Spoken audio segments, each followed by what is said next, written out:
Evo nas opet, ovo je naš u stvari zadnji dan, sutra ujutro putujemo. Evo nas na ručku, u ovom prekrasnom, danas tek otvorenom restoranu. Halo Neira. Restoran je na samom moru, kao što vidite, to nema moći kamen baciti na more. Stvarno je prekrasno urađen, ambijent je predivan. Odmah smo tu na plaži. I eto, stvarno imali smo sreću da se ovaj restoran otvori baš danas sad. Da imamo barem jedan ručak ovdje.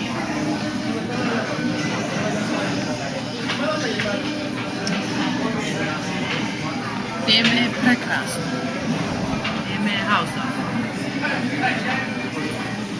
Razmišljali smo da ostanemo još 2 dana, ali zakupilo bi.